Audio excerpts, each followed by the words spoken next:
Hello students, welcome to bio learning.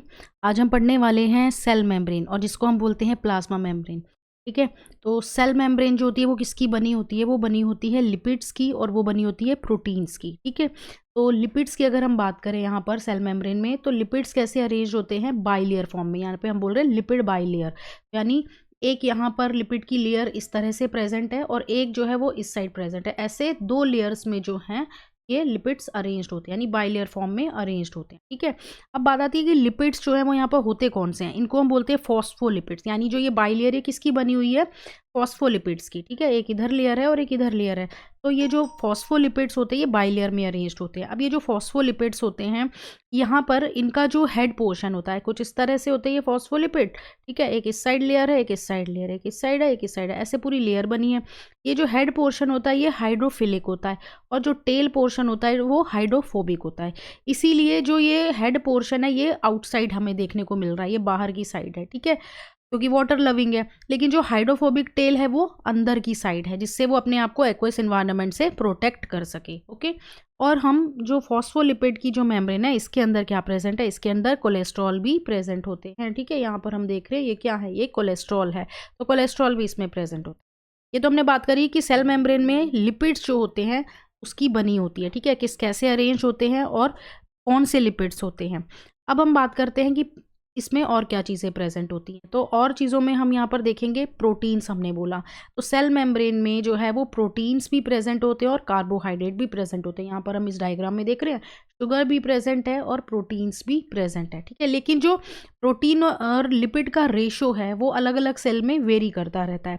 अगर हम जो सेल मेम्ब्रेन होती है आरबीसी की, उसमें अगर हम रेशो देखें तो उसमें 52% प्रोटीन है, उसमें प्रोटीन ज़्यादा है, और लिपिड्स जो होते हैं वो 40% ही होते हैं। ठीक है, तो एरिथ्रोसाइट्स में 52% प्रोटीन और 40% जो है वो लिपिड्स हैं। ठीक है, उसके बाद जो हमारी ये प्रोटीन्स होते हैं सेल मेम्ब्रेन में, ये भी दो तरह के होते हैं। एक होते हैं इंटीग्रल प्रोटीन्स, दूसरे होते हैं पेरिफेरल प्रोटीन।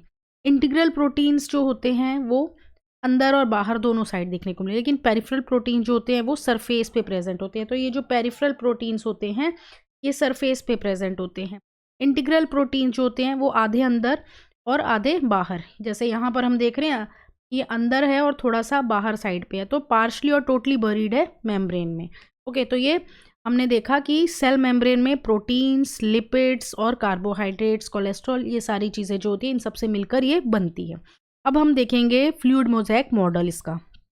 तो देखो फ्लूइड मोज़ेक मॉडल किसने दिया था? ये दिया था सिंगर एंड निकोलसन ने 1972 में। ठीक है, सेल मेम्ब्रेन का ये जो मॉडल था ये कैसा था? इसको हमने बोला फ्लूइड मोज़ेक मॉडल। ठीक है, अब यहाँ पर ये मॉडल बोलता क्या? ये बोलता है कि जो क्वासी फ्लूइड नेचर होता है लिपिड का, वो लेटरल मूवमेंट करवाता है किसका? प्रोटीन्स का। बाइलेयर के अंदर प्रोटीन्स लेटरल मूवमेंट करेंगे, यहाँ से यहाँ, यहाँ से यहाँ, ऐसे जाएंगे ये। ठीक है, अब ये जो क्वासी फ्लूइड नेचर है लिपिड का वो क्या है कि जैसे हमारे पास एक जेल होता है ना, जेली होती है, सॉलिड लिक्विड मिक्स। ठीक है, उस तरह का नेचर जो है वो लिपिड बाइलेयर का है। तो उसमें क्या है? प्रोटीन्स का लेटरल मूवमेंट हो रहा है। अब यहाँ पर ध्यान रखने वाली बात क्या है? प्रोटीन्स का मूवमेंट लेटरल होता है। लिपिड्स जो होते हैं वो दो तरह से मूवमेंट करते हैं, एक तो फ्लिप फ्लॉप मूवमेंट करते हैं लिपिड्स, फ्लिप फ्लॉप मूवमेंट, और दूसरा लिपिड्स भी लेटरल मूवमेंट करते हैं। ठीक है, तो लिपिड्स दोनों तरह से मूव करेंगे, एक लेटरल मूवमेंट और एक flip flop movement. Flip flop movement में क्या है? जैसे यहाँ पर ये बाइलेयर है, ठीक है, तो यहाँ पर एक लेयर से दूसरी लेयर में जब लिपिड ट्रांसफर हो रहे हैं, यानी ये वाला लिपिड इधर आ जाएगा और ये वाला इधर चला जाएगा, यानी एक्सचेंज हो गया। लेटरल मूवमेंट में ये इधर चला गया और ये इधर चला गया, इसको हम बोलेंगे लेटरल मूवमेंट। तो लिपिड्स लेटरल मूवमेंट और फ्लिप फ्लॉप दोनों करते हैं, प्रोटीन्स क्या करता है? लेटरल मूवमेंट ही करता है। ठीक है, तो ये चीज़ ये मॉडल बोलता है।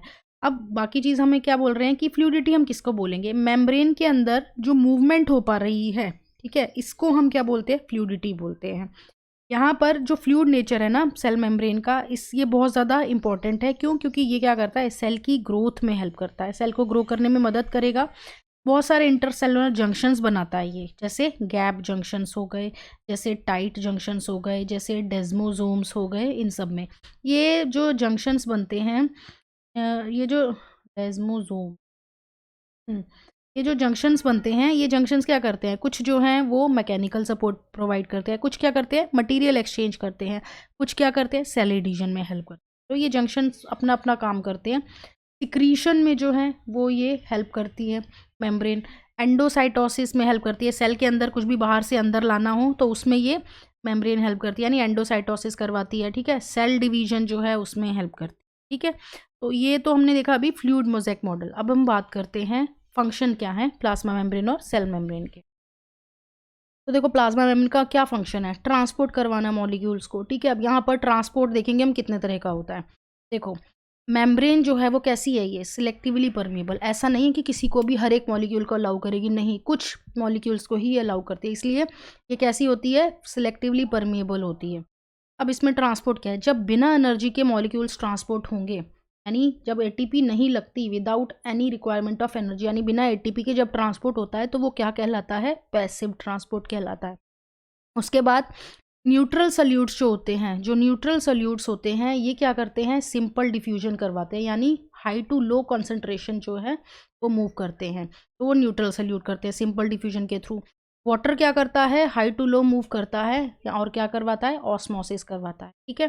तो हमने पैसिव ट्रांसपोर्ट देखा बिना एनर्जी के, neutral solute high to low concentration gradient में, सिंपल डिफ्यूजन देखा, और हमने ऑस्मोसिस देखा जो वाटर करता है।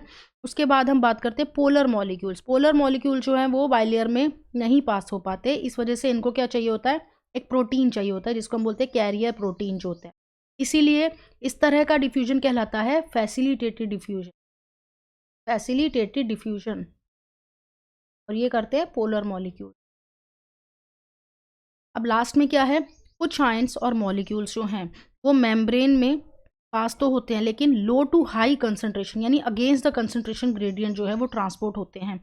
यहाँ पर लगती है बहुत ज़्यादा एनर्जी एटीपी, और जब एटीपी लग जाए तब इस तरह का ट्रांसपोर्ट कहलाता है एक्टिव ट्रांसपोर्ट। बहुत अच्छा एग्जाम्पल इसका है सोडियम पोटेशियम पंप, ठीक है।